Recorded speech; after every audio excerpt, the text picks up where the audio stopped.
Download aplikasi Tarbiyah Sunnah di handphone Anda. Tersedia di Google Play dan App Store. Ujung kaki rapat, jangan terbuka. Kemudian keenamnya, telapak kaki ditegakkan dan si jari-jari ditekuk sehingga ujung jarinya menghadap ke arah kiblat. Itulah tata cara sujud, dan jarak dua tangan dengan kedua lutut tidak boleh rapat. Harus ada jarak renggang tapi tidak terlalu jauh sampai hampir-hampir tiarap. Gak boleh seperti itu. Terus tulang punggung diluruskan, dan itulah yang disebut i'tidal ketika sujud. I'tadilu fir ruku'i was sujud. Luruskan, i'tidalah kalian ketika ruku dan sujud. Maksudnya meluruskan tulang punggung. La tuzzi'us shalah liman lam yuqim rajulun sulbahu fir ruku'i was sujud. Tidak sempurna salat seseorang yang tidak meluruskan tulang punggung di saat ruku dan sujud. Kemudian bacaan di dalam sujud beragam. Tapi yang intinya adalah tasbih subhana rabbiyal a'la minimalnya 3 kali, boleh lebih sampai 10 kali boleh. Doa lain subuhun qudusun rabbul malaikati warruh. Itu hadisnya sahih riwayat Imam Muslim dan Imam Abu Uwanah. Bisa juga membaca subhanakallahumma rabbana bihamdika Allahumma gfirli.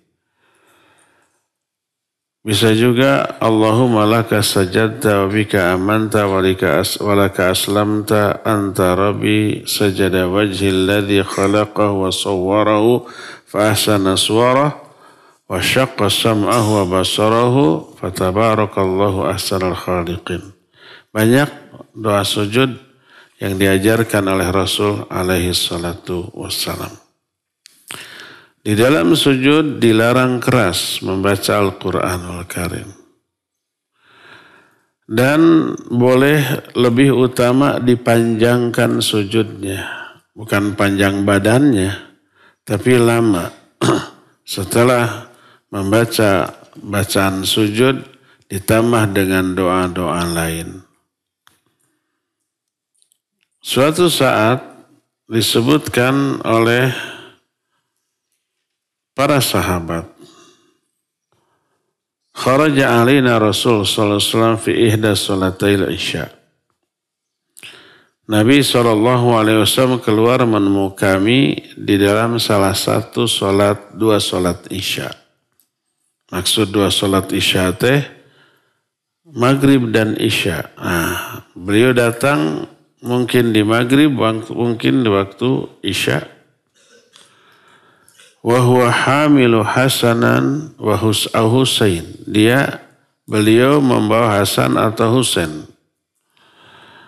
Lalu Nabi SAW maju, diletakkanlah cucunya ini di sebelah kanannya. Thumma kabbara lis-shalah fa shalla, lalu beliau takbir dan salat. Fasajada baina dhahrai salatihi sajdatan atalaha.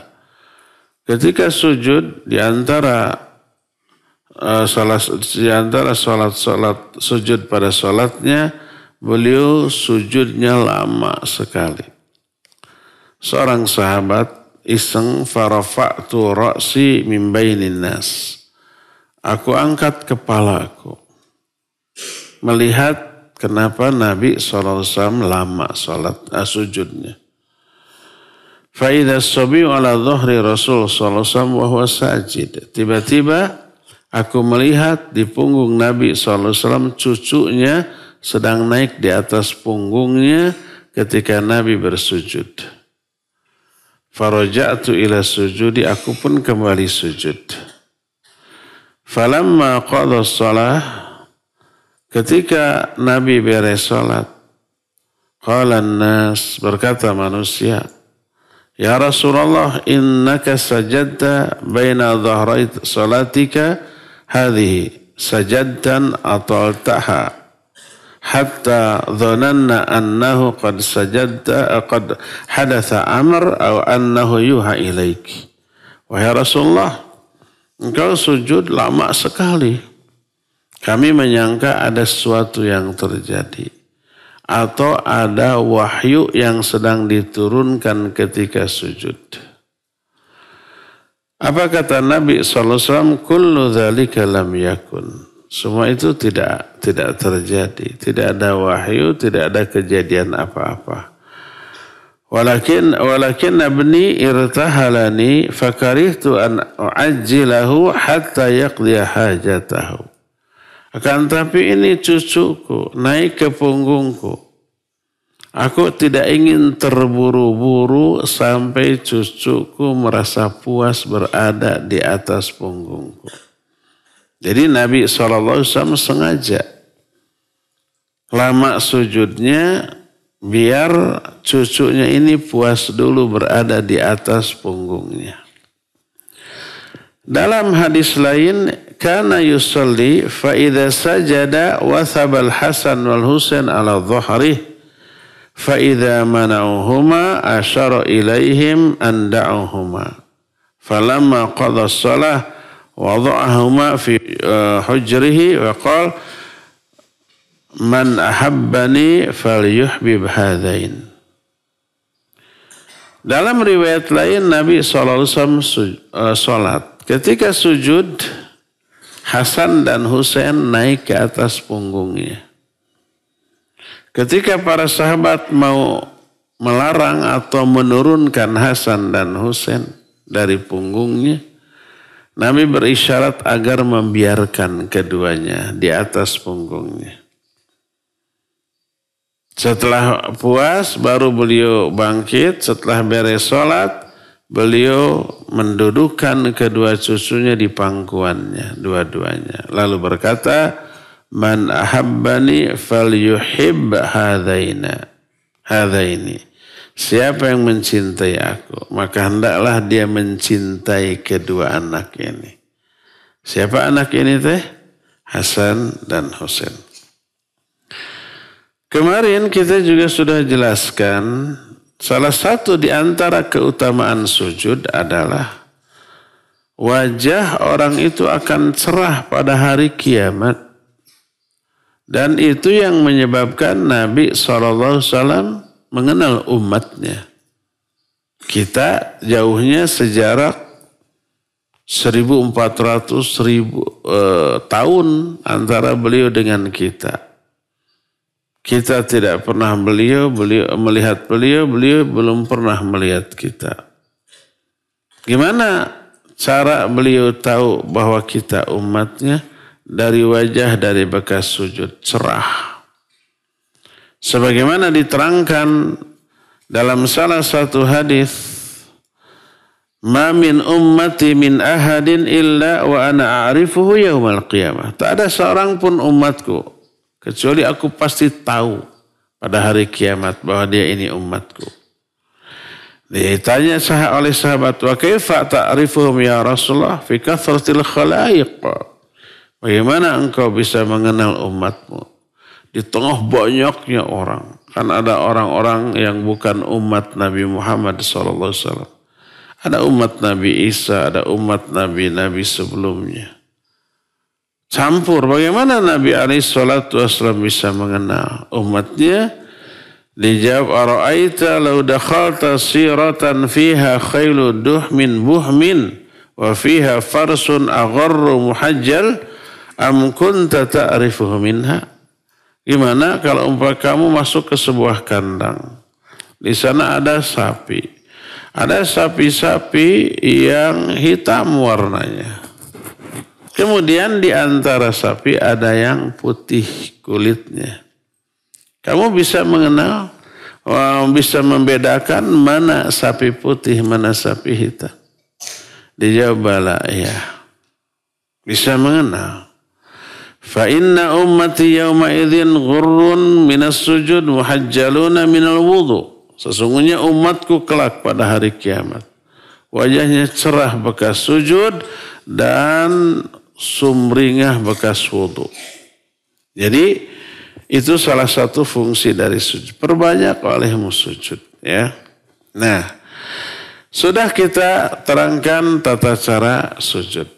Nah, sekarang kita bahas bangkit dari sujud.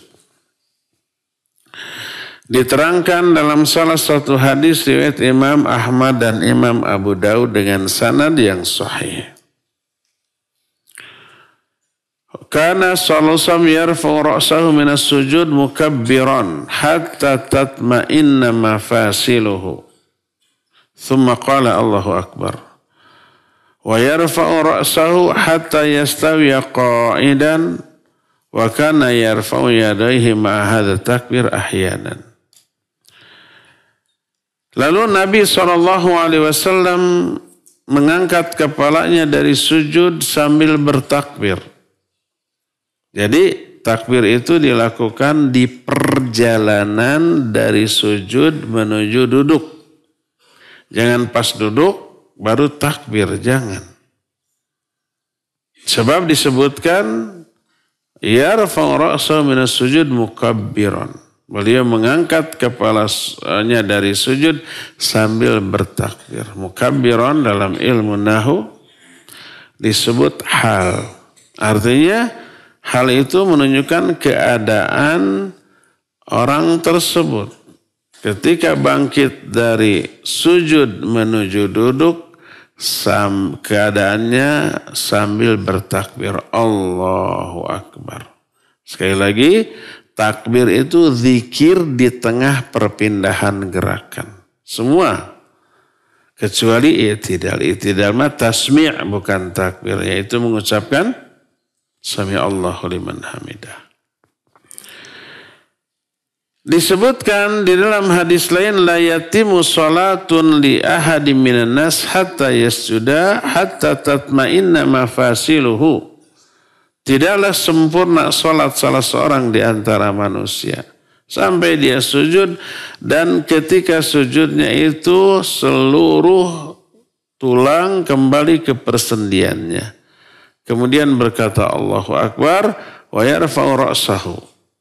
Sambil mengangkat kepalanya dari sujud hatta yastawiya qa'idan, sampai dia duduk dengan tegak. Apakah mengangkat tangan? Seringnya tidak. Tapi disebut wa kana yarfa'u yadayhi ma'a hadha takbir ahyanan. Beliau kadang-kadang mengangkat kedua tangannya ketika takbir. Kadang-kadang. Jadi boleh suatu kadang-kadang ketika bangkit dari sujud menuju berdiri, angkat tangan Allahu Akbar. Simpan lagi di atas paha. Kadang-kadang tapi disebut ahyanan. Sebagaimana hadis tersebut diterangkan dalam riwayat Imam Ahmad dan Imam Abu Daud dengan sanad yang sahih. Thumma yafrishu rijlahu al-yusra fayaq'udu 'alayha mutma'innan wa amara bidzalika al-musii'a salatahu faqala lahu idza sajadta famakin li sujudika fa idza rafa'ta faq'ud 'ala fakhidhika al-yusra wa kana yansibu rijlahu al-yumna wa yastaqbilu bi asabihi al-qiblah. Kemudian beliau ketika mau duduk menghamparkan kakinya yang kiri. Kakinya yang kiri telapak kakinya dihamparkan. Wa qa'ada 'alaiha, lalu duduk di atasnya. Sedangkan tangan kanannya ditegakkan, kaki kanannya ditegakkan. Jadi ini kaki kiri terhampar, diduduki, kaki kanannya ditegakkan. Karena yansibu rijlahul yumna, beliau menegakkan kakinya yang kanan. Wa yastaqbilu bi asabiha al-qiblah, dan jari-jari tangan kanannya, kaki kanannya ditekuk dan dihadapkan ke kiblat. Dari sini kita tahu salah satu di antara kesalahan orang ketika duduk di antara dua sujud adalah kedua kakinya itu terhampar ke belakang lalu diduduki. Ini nggak boleh. Tapi dudukilah yang kiri dan yang kanan diapakan? Ditegakkan. Ada beberapa ketentuan yang harus diperhatikan ketika duduk. Pertama, duduk di atas telapak kaki kiri. Adapun yang kanan ditegakkan. Ini yang pertama. Kedua, si tulang punggung tegak. Jangan sampai bungkuk. Tegak. Karena disebutkan oleh Wa'il bin Hujrin, "Tsumma qala Allahu Akbar wa rafa'a ra'sahu minas sujud wa qa'ada wa'tadala hatta yarji'a kullu 'azmin fi mawdhihi mu'tadilan." Beliau berkata, "Allahu Akbar," dan mengangkat kepalanya dari sujud. Kemudian duduk dan i'tidal. I'tidal itu meluruskan tulang punggung sehingga seluruh tulang kembali ke sendinya masing-masing dengan lurus. Tegak, jangan bungkuk. Si tulang punggung tegak. Jadi pertama, sebutkan lagi ketika sujud. Duduk di mana? Di kaki sebelah kiri. Yang kaki kanan diapakan? Tegakkan. Kedua, tulang punggung harus tegak. Ketiga, kedua tangan dihamparkan di atas pahanya. Bebas, mau berbatasan dengan lutut, mau agak mundur sedikit, dan jari-jari ditutupkan, dirapatkan, dan ujung-ujung jarinya menghadap ke kiblat. Jangan dibuka seperti ini, tapi ditutup. Jadi begitu. Ini yang kedua. Yang ketiga, ya. Yang pertama duduk di atas kaki yang terhampar yang sebelah kiri, yang kanannya ditegakkan. Terus ini tegak, terus kedua tangan diletakkan di atas paha, kemudian jari-jarinya rapat. Tidak renggang, ujung-ujung jari menghadap ke kiblat. Kelimanya, pandangan tertuju ke tempat sujud. Jangan ke depan, jangan juga ke kedua tangannya, apalagi larak-lirik ke kiri ke kanan. Tapi fokus ke tempat sujud. Nah, wajib tuma'ninah ketika duduk di antara dua sujud. Wa kana sallallahu alaihi wasallam yatma'innu hatta yarji'a kullu 'azmin ila mawdhi'i. Nabi SAW tumaninah ketika duduk. Sehingga setiap tulang kembali ke tempatnya masing-masing. Lalu beliau bersabda, "La tatimu sholatu ahadikum hatta yaf'ala dzalik." Tidak sempurna sholat seseorang sampai melakukan seperti itu. Kadang-kadang boleh duduk ik'a. Ik'a itu kedua kakinya ditegakkan, tidak dihamparkan, lalu duduk di atas kedua tumitnya. Itu namanya iq'a. Sebagaimana dijelaskan dalam hadis riwayat Imam Muslim dan Imam Abu Uwadah. Wa kana ahyanan yuq'i yansibu ala aqibaihi wa suduru qadamaihi. Kadang-kadang beliau duduk iq'a, yaitu beliau menegakkan kedua tumitnya dan duduk di atasnya. Kebayang nggak duduk ik'ah? Kebayang ya? Raja maju. So, di praktekan duduk ik'ah. Ayo menghadap ke kiblat. Sok kumaha duduk ik'ah. Tah gitu. Mana cing? Kadi itu malikna. Iya, itu duduk ik'ah. Si badan tegak. Atau tangannya kumaha. Nah itu ik'ah ya. Jadi dua-duanya ditegakkan. Kalau duduk yang tadi seperti biasa gimana? Nah gitu. Jadi yang tegak badannya tegak. Tulang punggung lurus. Tegak. Bisa tegak nggak? Tegak lagi. Gitu. Nah itu yang kanan ditegakkan. Yang kiri dihamparkan dan diduduki ya. Syukran. Barakallahu fiik. Itulah tata cara duduk ik'ah. Adapun bacaan ketika duduk di antara dua sujud, ada beberapa yang dicontohkan oleh Nabi SAW. Doa pertama, Allahumma gfirli warhamni wajburni warfa'ni wahdini wa'afini warzuqni. Ini yang pertama. Hadis ini sahih diriwayatkan oleh Imam Abu Daud, At-Tirmidzi, Ibnu Majah dan Al-Hakim serta hadis ini sanadnya sahih.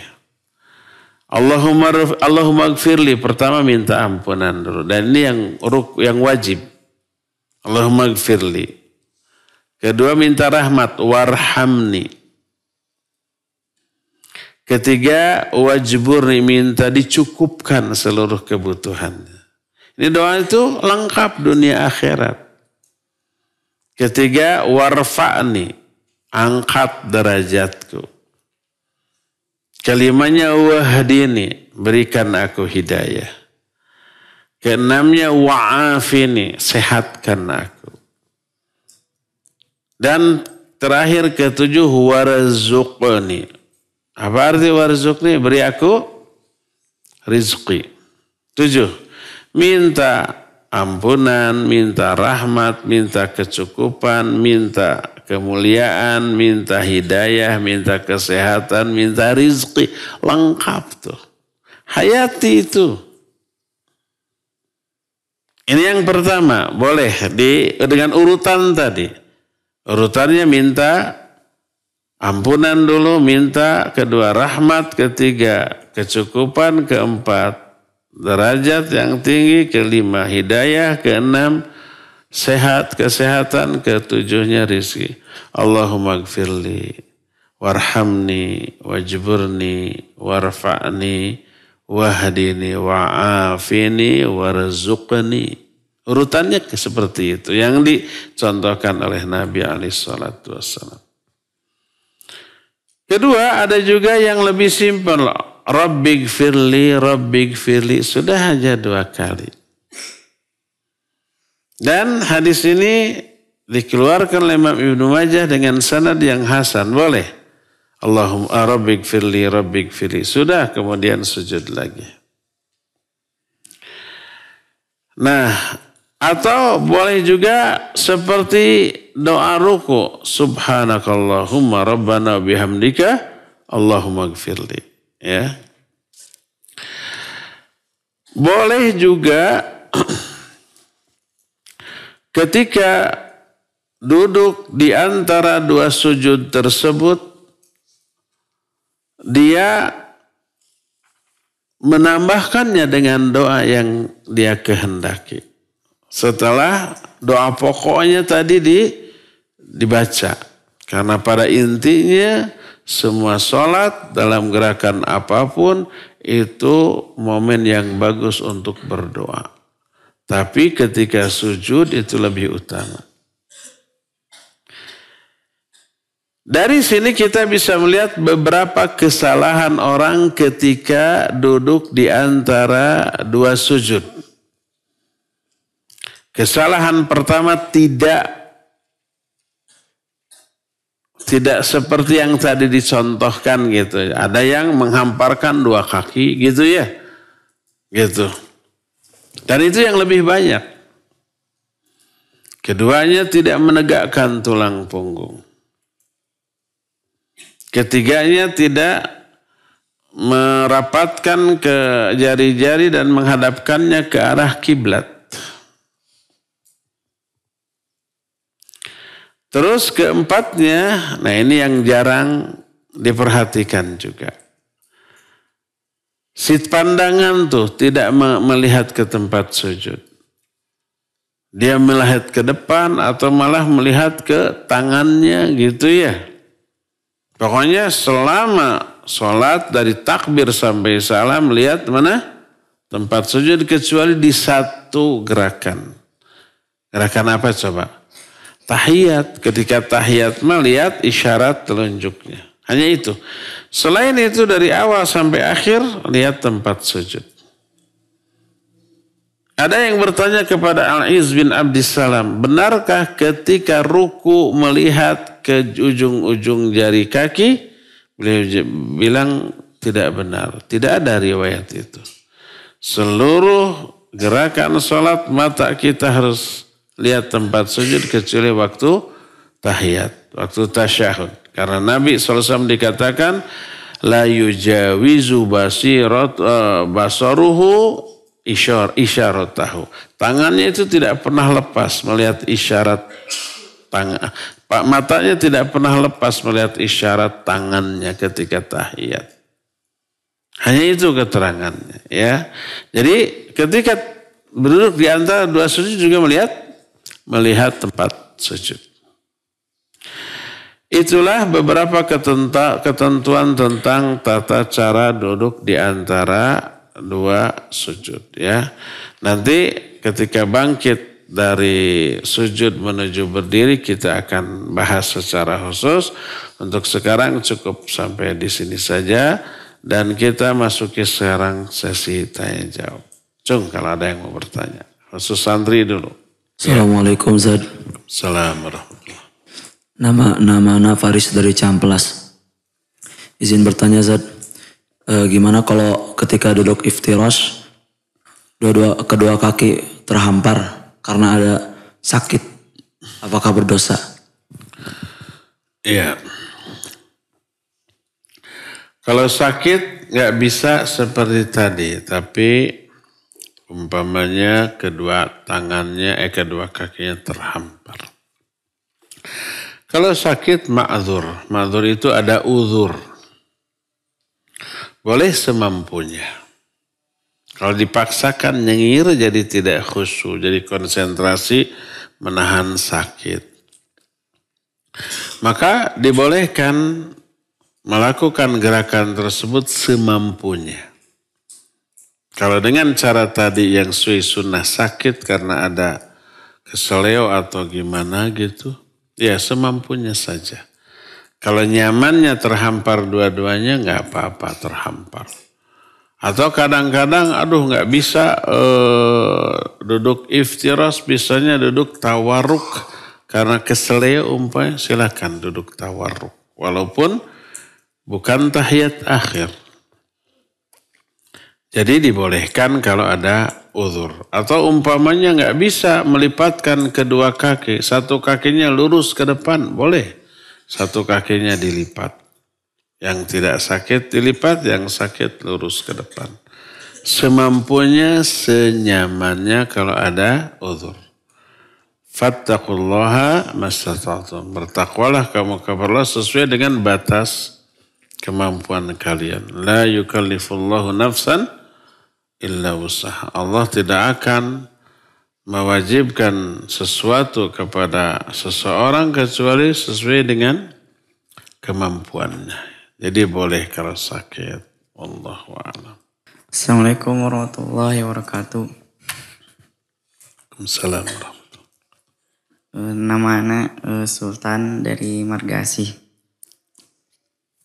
Ustaz, apakah diperbolehkan kunut itu dan mengangkat tangan? Dan apabila imam kunut lalu mengangkat tangan, apakah makmum harus mengangkat tangan juga? Iya. Kunut itu harusnya dibahas kemarinnya. Kemarin dibahas tidak? Tidaknya, belumnya. Belum, nanti ada pembahasan kunut. Kunut itu ada 3. Pertama kunut nazilah. Ya itu disyariatkan. Kalau umpama ada musibah, kaum muslimin dibantai di tempat lain kita nggak bisa berbuat apa-apa. Kunut. Imam, makmum dan ini dilakukan di setiap sholat. Zuhur, asar, maghrib, isya, subuh gitu. Kedua kunut witir. Kunut yang dilakukan ketika witir. Jumhur ulama menyatakan itu hanya dilakukan di bulan Ramadan. Kalau tahajud tidak. Boleh dari awal, boleh dari pertengahan Ramadan sampai akhir. Imam, makmum ikut kunut. Nah yang ketiga ini kedua kunut tadi ya ijma' ulama disyariatkan. Tapi tidak wajib. Kalau ketika witir tidak kunut ya enggak masalah. Karena sunnah. Nah yang ketiga kunut subuh. Ini diikhtilafkan oleh para ulama. Imam An-Nawawi rahimahullah, Imam Asy-Syafi'i menyatakan kunut subuh itu sunnah. Imam yang lain menyatakan bid'ah. Ikhtilaf. Dua-duanya ada dalil. Imam Syafi'i menyatakan Nabi SAW, hadis riwayat Imam Abu Daud. Nabi SAW kunut nazilah selama sebulan, setelah sebulan turun larangan, sudah. Akhirnya beliau berhenti kunut. Illa fi salatil fajar kana yaqnutu hatta faraqad dunya. Kecuali waktu sholat subuh beliau tetap kunut sampai meninggal dunia. Ini yang dipakai oleh Imam Syafi'i. Muridnya Imam Ahmad sebaliknya tidak kunut. Kunut itu bid'ah. Yang menyatakan bid'ah itu sahabat. Seorang anak tabi'in nih. Bapaknya ini sahabat. Nanya, ya abati qad sallaita khalfa Rasulullah SAW wa Abu Bakar wa Umar wa Uthman wa Ali. Afakanu yaqnutuna fi salatil fajr? Hai Bapak, engkau sudah sholat di belakang 5 imam. Rasul SAW, Abu Bakar, Umar, Uthman, Ali. Ini berarti lebih dari 30 tahun. Ya tahu dia berapa tahun bersama-sama Nabi SAW sampai Nabi wafat. Setelah Nabi wafat kan diganti oleh siapa? Abu Bakar, 2 tahun. Jadi khalifah. Abu Bakar meninggal, diganti oleh Umar. Itu 12 tahun. Imam jadi imam, Umar jadi imam. Demikian juga Utsman, demikian juga Ali. Total jenderal dari Abu Bakar sampai Ali 30 tahun. Sebelum lagi dengan Nabi SAW. Nah Bapak engkau sholat di hadapan 5 imam ini lebih dari 30 tahun. Apa 5 orang ini dulu kunut gak waktu sholat subuh?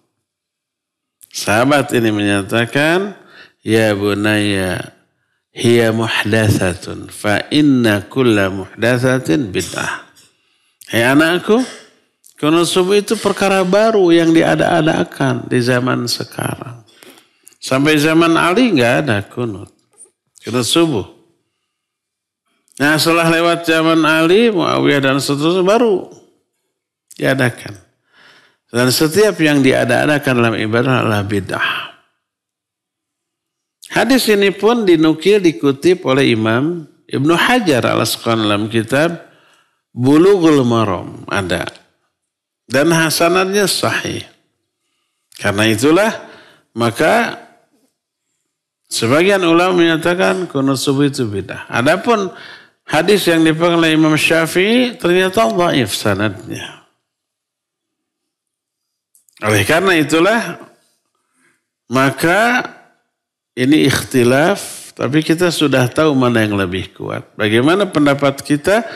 Ambil mana yang lebih kuat, ihtiram atau menghormati pendapat yang tidak kita ambil. Makanya kalau kita di sini tidak mengadakan kunut subuh. Siapapun imamnya.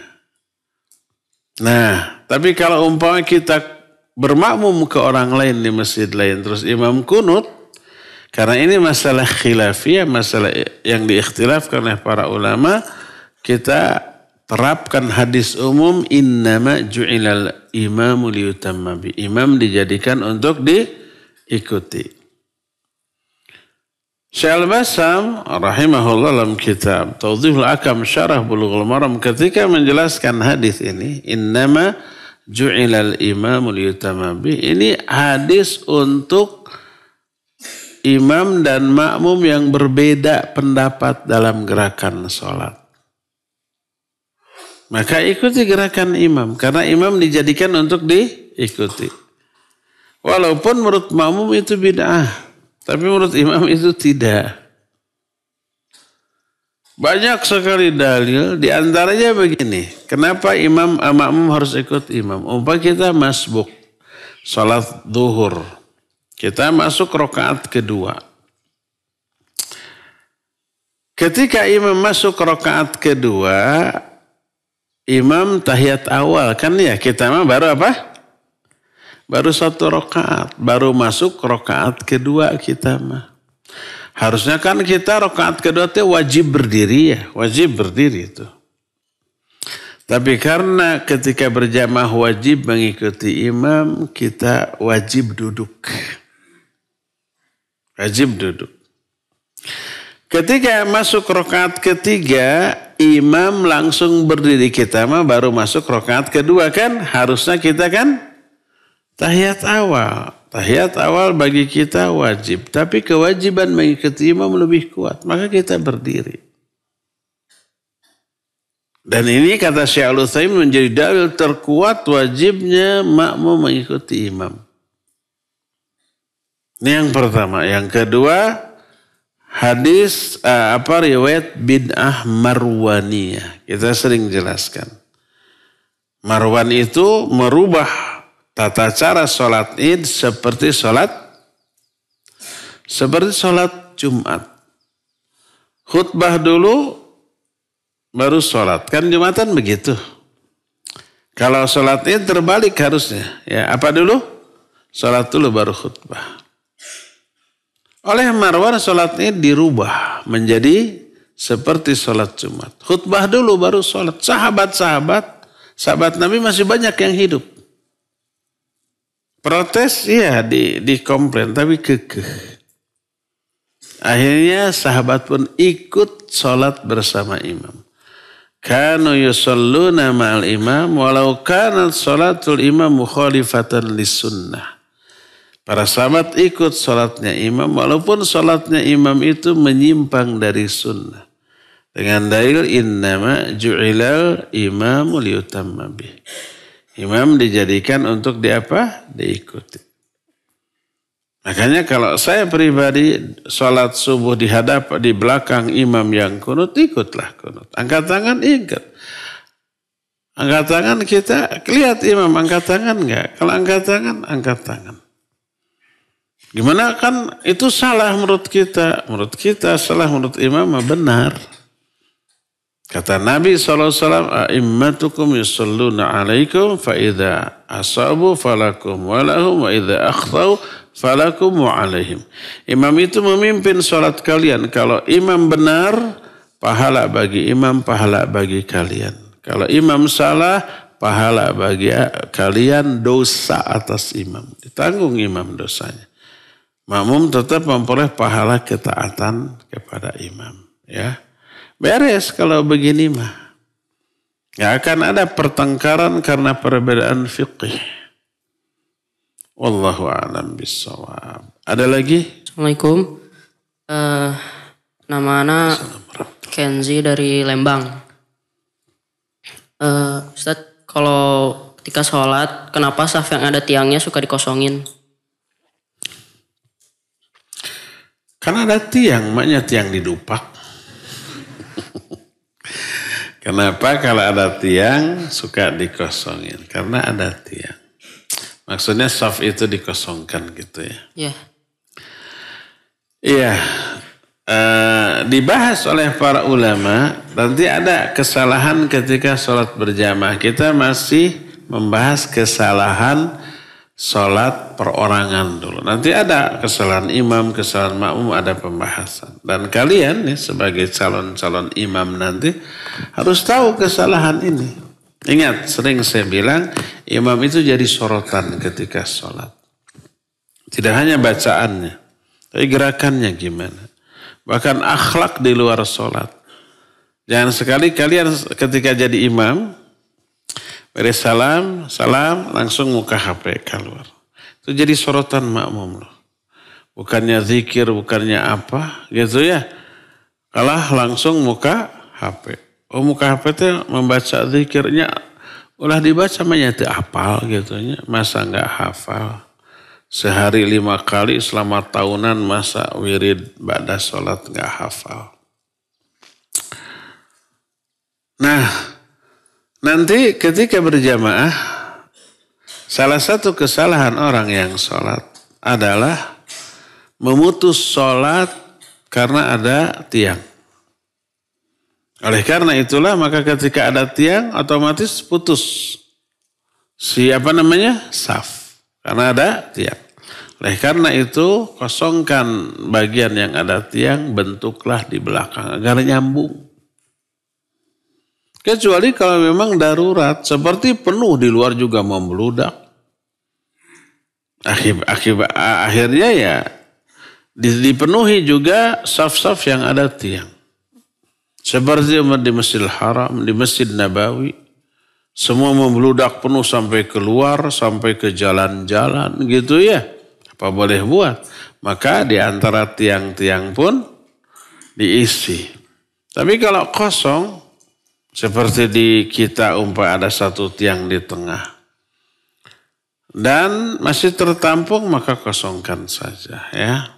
Kecuali kalau Jumatan gitu, sampai membludak keluar, di atas penuh, di bawah penuh, ya silakan diisi. Ya. Wallahu a'lam. Terus ke sana.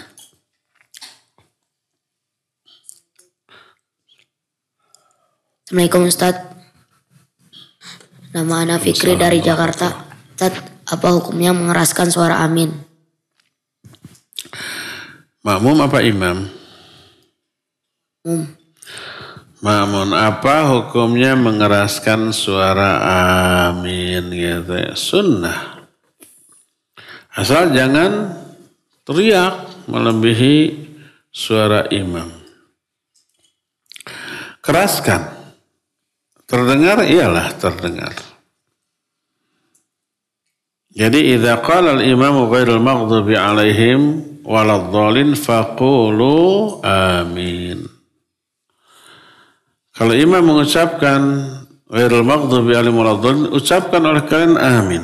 Faman wafaqa ta'minuhu ta'minal malaikah ghufira lahu ma taqaddama min dhanbihi. Siapa orang yang aminnya bertepatan dengan aminnya para malaikat, malaikat juga mengucapkan amin, akan diampuni dosa-dosanya yang telah lalu. Ucapkan amin tapi ya dengan suara keras ya, tapi tidak boleh berteriak. Apa arti amin? Amin itu ya Allah kabulkanlah, bukan mudah-mudah. Ada kan orang tuh jahilnya kelihatan. Kalau berdoa itu jangan katakan amin, tapi alhamdulillah. Ini orang pakai otak nggak masuk, pakai dalil nggak masuk. Dalilnya menyatakan amin. Dari segi nahu amin ya Allah kabulkanlah. Bukan semoga engkau mengabulkan, bukan, kabulkanlah permintaan. Apakah perintah? Iya, ini perintah. Masa hamba memerintahkan kepada Allah kalau disebutnya fi'il amr atau fi'il nahi ya, ditujukan kepada Allah disebut doa, baik larangan ataupun perintah. Seperti warzuqni, ya Allah rizkikan. Urzuk itu fi'il amr, kata perintah, tapi kepada Allah ditujukan itu doa. Ya Allah beri aku rizki. Rabbana la tu'akhidna in nasina aw akhtana. Ya Allah, janganlah engkau hukum aku. La tu'akhidna ini disebut fi'il nahi, larang. Manusia melarang Allah agar melarang menyiksa dirinya. Iya, tapi adab kepada Allah tidak disebut fi'il nahi, tidak disebut la nahi, tapi la du'a. Ada adab di sana. Jadi pakai dalil, pakai kaidah nahu, jangan pakai otak. Ada orang Indramayu, orang mana? Kalau berdoa itu jangan amin. Masa kok Allah nyebut amin? Tapi alhamdulillah. Nggak ada dalil dari sisi syar'i hadis. Nggak ada kaidah dari segi nahu. Juga otak. Nggak nyambung antara ya Allah berikan saya rezeki. Alhamdulillah. Di mana nyambungnya? Kelihatan bodohnya tuh orang, jahilnya ya. Tapi sejahil-jahil orang, sekonyol-konyol orang tetap ada yang ikut. Yang ikutnya tambah jahil, lebih jahil lagi. Wallahu a'lam bishawab. Cung sahadai. Assalamualaikum. Salam. Nama anak Kinan dari Bandung. Ustadz izin bertanya, kalau kening kita ketutup peci ketika sujud, apakah sujudnya sah? Kalau apa? Kening kita ketutup sama peci, apakah sujudnya masih sah? Kalau ada yang menghalangi kening ketika sujud, baik itu peci ataupun rambut atau apapun, apakah itu sah apa tidak? Sah. Kenapa? Karena tidak ada dalil yang tidak mensahkannya. Tidak ada dalil yang mengharuskan si kedua kening ini terkena tempat sujud. Keharusan. Tapi keterangan bahwa Nabi SAW sujud di atas tanah, iya banyak. Sebagaimana hadis yang diriwayatkan oleh Imam Muslim dan Imam Abu Uwanah, kana yasjudu 'alal ardi katsira. Beliau lebih sering sujud di atas tanah. Dan sahabat ada enggak yang menghalangi tanah dengan keningnya? Ada. Sebagaimana diterangkan, kana ashabuhu yusalluna ma'ahu fi shiddatil har fa idza lam yastati ahaduhum ayyumakkina jibhatahu minal ard basata thawbahu fasajada alaihi. Para sahabat suatu saat sholat bersama Nabi SAW di atas pasir yang panas. Ketika mereka nggak mampu meletakkan dahi mereka di atas tanah karena panasnya, mereka hamparkan baju lengannya. Lengan bajunya, lalu sujud di atas lengan bajunya. Berarti terhalang? Iya, terhalang. Kemudian yang dimaksud al-ard adalah semua benda yang ada di muka bumi, tidak berarti tanah. Berkata Nabi SAW, wa ju'ilat ardu kulluha li wa li ummati masjidan wa tahura. Fa aynama adrakat rajulun min ummati sholatu fa indahu masjiduhu wa indahu tahuruhu. Telah dijadikan untukku semua bumi ini masjid dan tempat bersuci bagi umatku. Di mana saja seseorang menemui waktu sholat, di sanalah masjidnya, tempat sujudnya, dan di sanalah ada alat untuk bersuci, yaitu tanah untuk tayamum. Jadi di mana saja disebut fa ayyuma, apa saja yang dia temui lalu datang waktu sholat, dia boleh bersujud di sana. Semua benda yang ada, tidak hanya tanah. Boleh di atas karpet, boleh. Boleh umpamanya di atas terhalang kening kita oleh apa? Oleh peci, boleh. Wanita oleh mukena, boleh. Laki-laki oleh sorbannya, boleh. Ya, Boleh nggak menghamparkan umpamanya sajadah atau sapu tangan pas saat sujud karena umpamanya karpetnya kan dipakai sujud ribuan kali oleh orangnya. Bisa aya bakteri, virus, akhirnya kita hamparkan sapu tangan kita di sana. Lalu kita sujud. Boleh? Boleh, nggak masalah.